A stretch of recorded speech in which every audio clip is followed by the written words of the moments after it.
اما وقت فکر میکردم که تو فقط از منی، یعنی تو فقط با منی.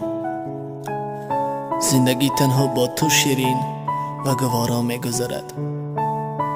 اما ندانستم که روزی این زندگی شیرین را به تلخی تلختر از زهر میگردانی. ندانستم که تو روزی از من میروی و من تنها میمانم. ندانستم که روزی در نزد تو بیقدر میشوم، مگر یک کنون زاره و تولا میکنم که ترکم مکن.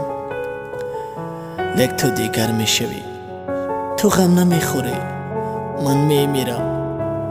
من مردن میگیرم، تو پروانه میکنی. چون که تو عاشق حقیقی نبودی، تنها عاشق هوسی داشتی تمام. این من بودم که میسوختم، این من بودم که میگریستم، این من بودم که دوستت میداشتم. چرا این کارا با من روا دیدی؟ مگر عهد نبسته بودیم که تا آخر عمر یک جا میمانیم؟ مگر نگفته بودی که تا مردنم دوستت میتارم؟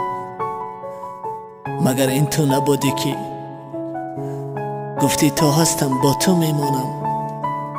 فریبم کردی، تانستی، احسن. اما قلب دلم را شکستی، میفهمی؟ قلب دلم را شکستی. من هم انسانم، من هم جان دارم، جان من هم عذاب میکشد. تو این را حس نمیکنی؟ تا تو مثل من عاشق شده عذاب نکشی، قدر مرا نمیدانی، نمیدانی.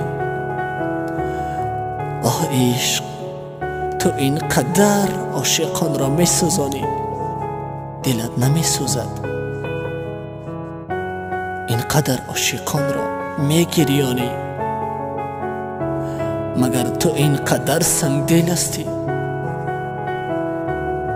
چرا دلت نمیسوزد بر عاشق؟